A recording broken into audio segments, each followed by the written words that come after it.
Hello, this is Elizabeth Clare Brewington with Discover Brightside, the video podcast. And today we're discovering someone new. And I have Nicole, who's also a podcaster, and I'm hoping that we'll be on her podcast soon. So, Nicole, tell us all about you, and then we'll go from there. Absolutely. First, thank you so much for having me. It's so good to meet other podcasters and people who are passionate about, exploring and meeting other folks. I am a consultant and an HR leader. And so, what I do on the HR side, really, of course, is end-to-end HR, recruiting, employee relations, all of that good stuff. And I've been doing it for about 20 or so years now. And on the consulting side, I work with individuals and organizations to help them understand how to prioritize their priorities to prevent them from burning out. So, really excited to share a little bit more about that. Oh, you're muted. I'm in Air Force zone, so I have planes flying around me. Oh, okay. So yeah, so tell me about burnt out. I know we hear this a lot. So how would you describe someone who's burnt out or is feeling burnt out? Yeah, that's a great question. So, burnout, I think a lot of times people just think it's, oh, I'm just tired. But it's so much more than that. It's the mental fatigue, the brain fog. There are physical components, right? Like chronic headaches and body pain. It's really where you cannot function anymore. Mentally, emotionally, physically. And that's really a result of, not just the daily stresses, but all the things, if you're wearing 99 different hats, you're a mom, you work full time. And of course, this isn't exclusive to just women, but, we're more prone to being burnt out because we carry so much. And so my own scenario was I was working, commuting, 4 hours a day, so 20 hours a week, which was like a part-time job. um, the job was toxic. There was stuff going on in my marriage, but I kept showing up like nothing was wrong. Because when we get so used to operating like that, that's kind of our baseline. Um, and from that, I ended up in the hospital, literally fighting for my life in ICU because all of the stress and not talking about it or not dealing with it, my doctor was like, "Hey, ma'am, like, what's going on? Is there anything stressful?" And of course, I'm looking at the lady like, I don't know you like that. I don't really want to talk about that. But it was life or death. I had a CPK level, which measures the amount of protein that's in your blood, at over 200,000, and the normal level is 200. And so, working with her and really identifying what were the factors that were contributing to that is what led me to do the work that I do now. So I was burnt out to a crisp. Yeah, that's it. That's so true. You know what I love about your story is that sometimes, when people go through something, I say they're a little selfish, but you've actually turned it back to the universe. You've given it back in a way that could help others. And that's big because sometimes to share a story like that with others is daunting. So what is the solution to the burnout? What were the things that you found that helped you through that process? Absolutely, that's a great question. The main thing that I found out was really managing my capacity. And when I say capacity, when you think about it, if you get in an elevator, it says you can't go above whatever the threshold is, 2,500 pounds, right? And so for us in real life, capacity really is about your time, your energy, and your resources. And so learning how to manage that across these different pillars that I have. So starting number one with your heart, right? Your heart is around your values, your boundaries, the things that you really that pull on your heartstrings on a regular basis and impact your day-to-day decisions. And then you have the work pillar. The work pillar is about, are you fulfilled in the work that you're doing, or are you just showing up to get a paycheck? Are you looking to grow in your business? Those sorts of things. And so we have that component, but then you also have your health.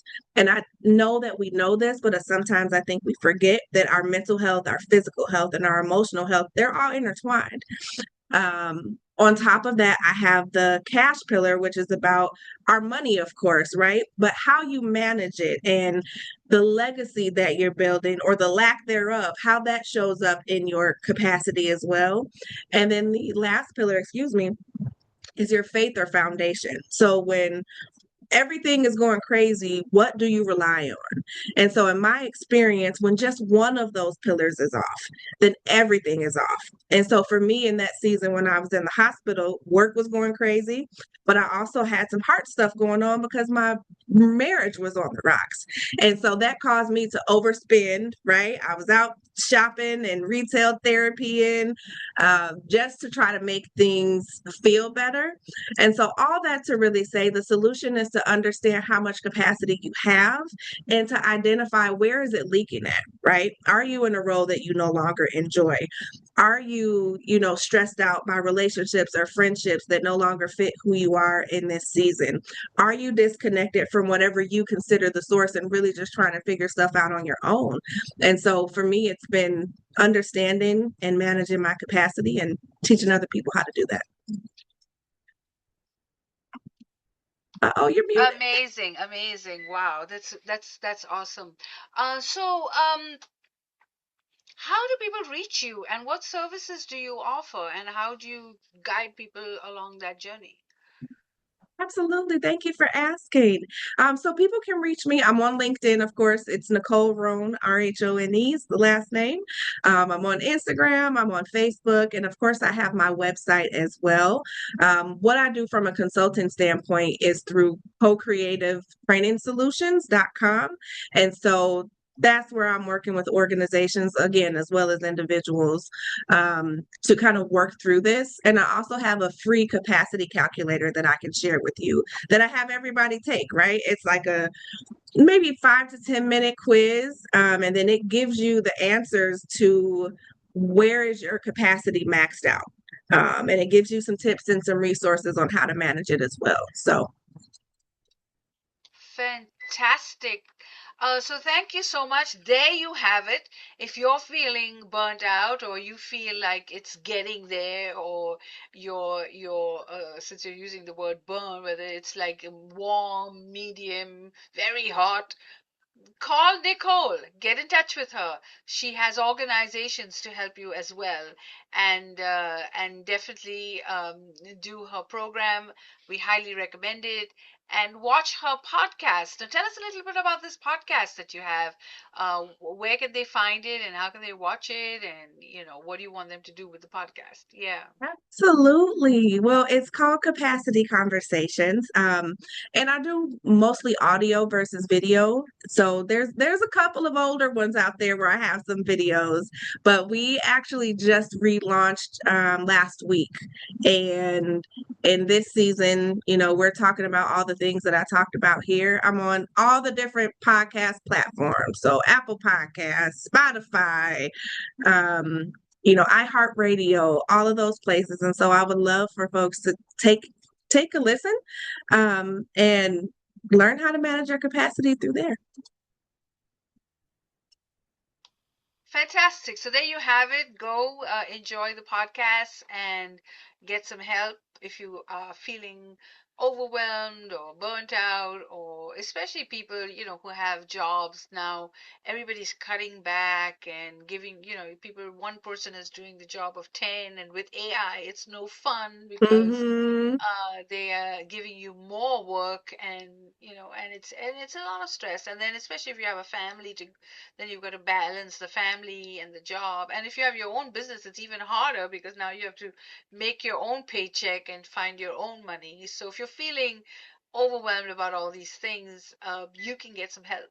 So, Nicole, you've been discovered on Brightside, and what do you think is on the bright side with people going through a burnt out situation? Like, how do they come on to the bright side? What's the other side once they're done? Yeah, that's such a good question. And for me, the bright side of all of this is knowing that you don't have to stay where you are, right? That there are resources on the other side and that you can overcome.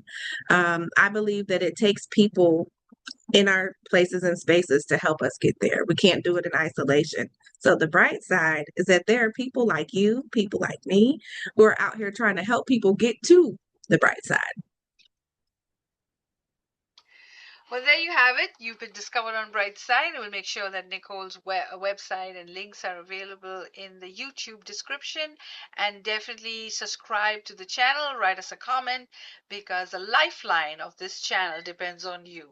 Thank you for watching, and you have been discovered.